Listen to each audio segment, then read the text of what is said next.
வணக்கம். இலங்கை செய்திகளுடன் நான் ரோஷன். விரிவான செய்திகளுக்கு முன் தலைப்புச் செய்திகள். பாதுகாப்பு பிரதி அமைச்சரின் தேர்தல் தொகுதியில் சூடு இடம்பெற்றிருப்பது அரசாங்கத்தின் தோல்வியை காட்டுகிறது என்று எதிர்க்கட்சித் தலைவர் சஜித் பிரேமதாச குற்றச்சாட்டு. சர்வதேச தொலைத்தொடர்பு ஒன்றியத்தின் தரவுகளின்படி இலங்கை என்ற பெயரில் எந்த ஒரு செயற்கைக்கோளும் பதிவு செய்யப்படவில்லை என்று தெரிவித்துள்ள அமைச்சர் நலிந்த ஜாதிச. எதிர்க்கட்சித் தலைவர் சஜித் பிரேமதாச தனது கட்சி உறுப்பினர்களிடம் கடைபிடித்த நடைமுறையை நாடாளுமன்ற உறுப்பினர் நாமல் ராஜபக்சவும் பின்பற்றியதாக தகவல். வடக்கு கிழக்கு மாகாண சபை தேர்தல் நடத்த அரசாங்கத்தால் முடியாது, நாடாளுமன்ற உறுப்பினர் அர்ஜுனா ராமநாதன் தெரிவிப்பு. இனி விரிவான செய்திகள். ஜனாதிபதி அனுரகுமார திசாநாயக்க மற்றும் இலங்கைக்கான ஆஸ்திரேலிய உயர்ஸ்தானிகர் பால் ஸ்டீபன்ஸ் இடையிலான சந்திப்பு நேற்று பிற்பகல் ஜனாதிபதி அலுவலகத்தில் இடம்பெற்றது. தனது பதவிக்காலம் நிறைவடைந்து இலங்கையை விட்டு வெளியேறியுள்ள பால் ஸ்டீபனின் எதிர்கால செயற்பாடுகளுக்கு ஜனாதிபதி வாழ்த்து தெரிவித்தார். இலங்கை பொருளாதார நெருக்கடியின் காலப்பகுதியிலும் பின்னரும் அவர் வழங்கிய ஒத்துழைப்பை ஜனாதிபதி சிறப்பாக பாராட்டினார். மேலும் இலங்கை ஆஸ்திரேலியா உறவுகளை பலப்படுத்துவதில் உயர்ஸ்தானிகர் ஆற்றிய பங்களிப்பையும் ஜனாதிபதி பாராட்டியிருந்தார். சுற்றுலா, கல்வி, தொழில் கல்வி உள்ளிட்ட துறைகளின் வளர்ச்சிக்கு ஆஸ்திரேலியா தொடர்ந்தும் ஆதரவு அளிக்கும் என்று பால் ஸ்டீபன்ஸ் உறுதியளித்தார். சந்திப்பில் ஜனாதிபதியின் செயலாளர் கலாநிதி சனத் நந்திக குமாநாயக மற்றும் ஜனாதிபதியின் சிரேஷ்ட மேலதிக செயலாளர் ருஷான் கமகி ஆகியோரும் பங்கேற்றிருந்தனர். ஜனாதிபதி அனுரகுமார திசாநாயக்க எதிர்வரும் 1ஆம் தேதி யாழ்ப்பாணத்திற்கு வருகை தர உள்ளார் என்று நம்பத்தகுந்த வட்டாரங்கள் தெரிவித்துள்ளன. ஜனாதிபதியாக பொறுப்பேற்று ஒரு வருடம் நிறைவடையும் நிலையில் வடக்கு மாகாணத்தில் முக்கிய அபிவிருத்தி திட்டங்கள் மற்றும் உள்கட்டமைப்பு மேம்பாடுகளை முன்னெடுக்க அவர் திட்டமிட்டுள்ளதாக தகவல்கள் தெரிவிக்கின்றன.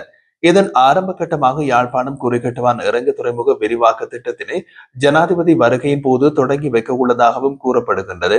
மேலும் காரைநகர் உட்பட யாழ்ப்பாண கரையோர பகுதிகளில் கடல் தொழிலாளர்களின் நலனுக்காக பல திட்டங்கள் இந்த விஜயத்தின் போது ஆரம்பிக்கப்பட உள்ளதாகவும் அத்துடன் பல்வேறு சந்திப்புகள் மற்றும் கலந்துரையாடல்களும் ஜனாதிபதியின் யாழ்ப்பாண விஜயத்தின் போது நடைபெற உள்ளதாகவும் தெரிவிக்கப்பட்டுள்ளது. தேசிய பாதுகாப்பு குறித்து வகுப்பெடுப்பதாக கூறும் பாதுகாப்பு பிரதியமைச்சரின் தேர்தல் தொகுதியில் துப்பாக்கி சூடு இடம்பெற்றிருப்பது அரசாங்கத்தின் தோல்வியை காட்டுகின்றது என்று எதிர்க்கட்சித் தலைவர் சஜித் பிரேமதாச குற்றம் சாட்டியுள்ளார். செவ்வாய்க்கிழமை வெளியிட்டிருந்த அறிக்கையில் அவர் நாளுக்கு நாள் நாடு முழுவதும் கொலை கலாச்சாரம் பரவி வருவதாகவும் சமீபத்தில் ஹோமாகம மீகோடு பகுதியில் முன்னாள் உள்ளூராட்சி மன்ற உறுப்பினர் ஒருவர் சுட்டுக் கொல்லப்பட்டதாகவும் குறிப்பிட்டார். பாதுகாப்பு பிரதி அமைச்சரின் அதிகார எல்லைக்குட்பட்ட பிரதேசத்திலேயே இத்தகைய சம்பவம் நிகழ்வது தேசிய பாதுகாப்பின் சீரழிவை வெளிப்படுத்துவதாக சஜித் பிரேமதாச சுட்டிக்காட்டியுள்ளார்.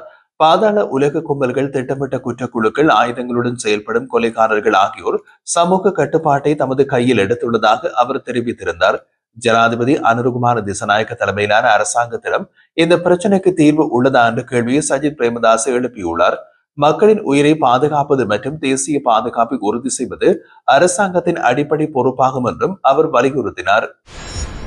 முன்னாள் ஜனாதிபதி சந்திரிகா பண்டாநாயக்க குமாரதுங்க முன்னாள் ஜனாதிபதிகள் 4 இணைந்து சிறப்புரிமைகள் ரத்து செய்யப்படுவதற்கு எதிராக போராடுவதாக வெளியான தகவலை மறுத்துள்ளார்.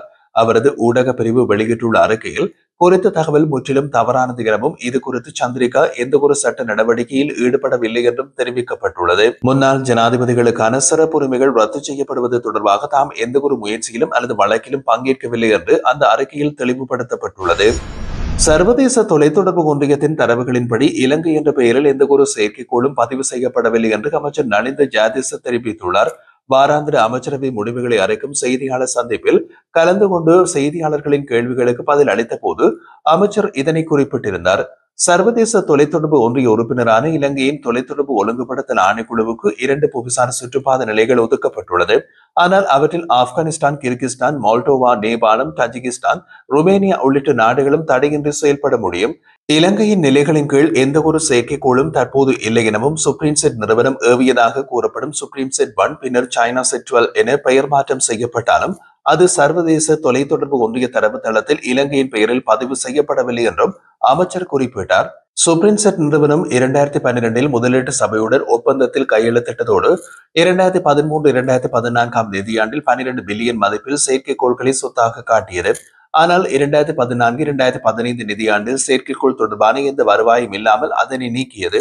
2015 முதல் 2018 வரை வருடாந்திர 19 முதல் 34 மில்லியன் வருவாய் இருந்தும் செயற்கைக்கோள் வருமானம் பற்றிய விவரங்கள் எதுவும் இடம்பெறவில்லை. இந்த திட்டம் உண்மையில் லாபகரமான தேசிய முயற்சியாக இருந்திருந்தால் ராஜபக்சர்களும் அவர்களது அரசாங்க உறுப்பினர்களும் ஒரு தசாப்தத்திற்கு மேலாக அமைதியாக இருக்க மாட்டார்கள் என்றும் அமைச்சர் நலிந்த ஜாதிச தெரிவித்தார். எதிர்க்கட்சி தலைவர் சஜித் பிரேமதாச தனது கட்சி உறுப்பினர்களிடம் கடைபிடித்த நடைமுறையை நாடாளுமன்ற உறுப்பினர் நாமல் ராஜபக்சவும் பின்பற்றியதாக தகவல் வெளியாகியுள்ளது. சமீபத்தில் நாமல் ராஜபக்ச வெளியிட்ட அறிக்கையின் மூலம் இந்த விடயம் வெளிச்சத்திற்கு வந்துள்ளது.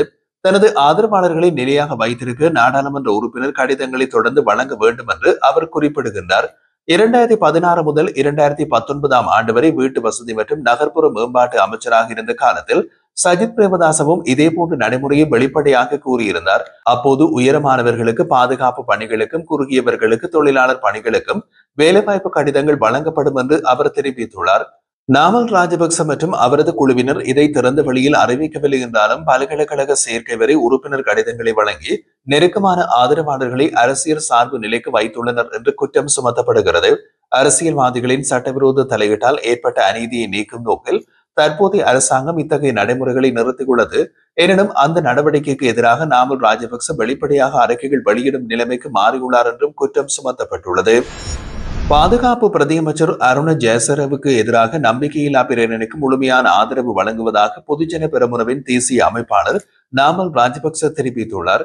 ஸ்ரீலங்கா பொதுஜன பெரமுனவின் காரியாலயத்தில் நடைபெற்றிருந்த தொகுதி அமைப்பாளர்களுடனான சந்திப்பின் பின்னர் ஊடகங்களுக்கு அவர் தெரிவிக்கையில், உயிர்த்த ஞாயிறு சம்பவத்தோடு அரசியலாக்கப்பட்டுள்ளதாகவும் குறித்த தாக்குதல் தொடர்பாக போலியான குற்றச்சாட்டுகளை முன்வைத்து தற்போதைய அரசாங்கம் ஆட்சிக்கு வந்ததாகவும் கூறினார்.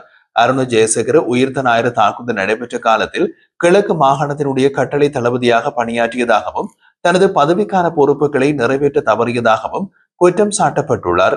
இவ்வாறு குற்றச்சாட்டுக்குள்ளானவரை பதவியில் வைத்துக் கொண்டு சுயாதீனமான விசாரணைகள் நடைபெறும் என்பதில் சந்தேகம் இருப்பதாக நாமல் ராஜபக்ச குறிப்பிட்டார்.